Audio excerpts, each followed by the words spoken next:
अपनी कनिष्का उंगली पर आज गोवर्धन को धारण किए हुए हैं। बोले गिरिराज जी महाराज की जय, बोले बांके बिहारी लाल की जय हो। गिरिराज जी ये धारण किए हुए हैं, सबने अपने अपने डंडा लगा लिए हैं कि भैया कान्हा की हम भी सहायता करें, और सबन ने वो गोवर्धन के नीचे बुला लिए हुए है। सारो ब्रज व पर्वत के नीचे विराजमान है। तीन कारणों के, सिर्फ तीन कारण थे जिससे गोवर्धन पर्वत उठाया था। पहला कारण ये है कि जो गोवर्धन जी हैं वो द्रोणाचार्य जी के पुत्र हैं। एक बार पुलस्त्य जी ऋषि उनके पास आते हैं, द्रोणाचार्य जी के पास, और गोवर्धन की लीला को देखकर, प्रेम को देखकर वो उनसे कहते हैं कि इसके आचरण मुझे बहुत अच्छे लगते हैं, तो क्या मैं गोवर्धन को अपने साथ लेके जा सकता हूँ? द्रोणाचार्य जी कहते हैं कि मैं तो कुछ नहीं कह रहा, अगर आप पुत्र को अच्छा लगे तो आप लेकर चले जाओ।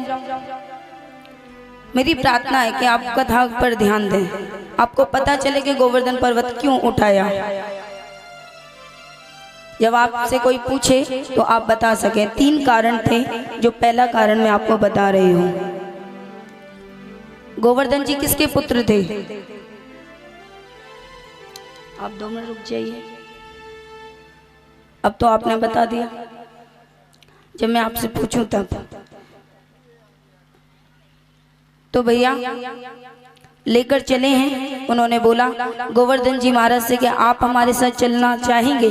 तो वह मुझे चलने में कोई दिक्कत नहीं है, पर ध्यान रखना आपने अगर जहां मुझे विराजमान किया, जहां मुझे छोड़ा, मैं वहीं विराजमान हो जाऊंगा, फिर उठूंगा नहीं। ऋषि ने बोला कोई बात नहीं, आपके आचरण बहुत शुद्ध हैं। लेकर चले हैं उन्हें, पर जैसे ही वृंदावन में प्रवेश करते हैं तभी गोवर्धन महाराज अपना भार बढ़ा लेते, अपना वजन बढ़ा लेते हैं, जिससे ऋषि पे वो संभलते नहीं है। अंततः वो वृंदावन में उन्हें विराजमान कर देते हैं। बोले गोवर्धन जी महाराज की जय हो। एक कारण ये था। आदि पुराण में बताया गया है दूसरा कारण कि जब लंका पर चढ़ाई करने हेतु सेतु बनाया जा रहा था, तो जिसमें पत्थर की आवश्यकता थी, हनुमान जी महाराज गए हैं, पर्वत को लेकर आ रहे हैं, तभी उनके हृदय में एक उमंग उठी, एक जैसे एक वाइब्रेट होता है ना इंसान, कि हाँ एक अंदर से फीलिंग आ रही है कि इधर राम जी ने बोला कि भैया सेतु तैयार हो गया है। अंतर मन में बात चल रही है कि सेतु यहाँ बनकर तैयार हो गया है, आप जो भी लेकर आ रहे हैं उन्हें वहीं रख दो।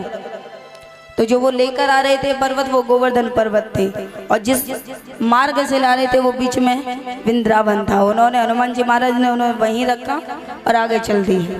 बोले गिरिराज जी महाराज की जय हो। 2 कारण बता दिए मैंने आपको। तीसरा कारण ये था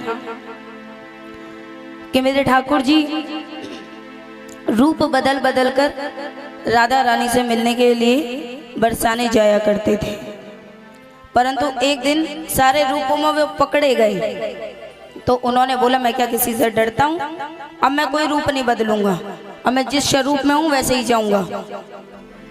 जब देख लिया दूर से ललिता विशाखा ने के ठाकुर जी आ रहे, मध्य में ही उन्हें रोक दिया। अब उन्हें बहुत क्रोध आया।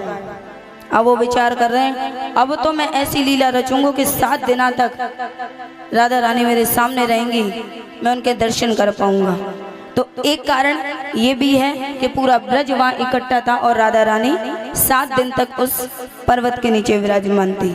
तो ये 3 कारण हैं जो गिरिराज पर्वत उठाए गए।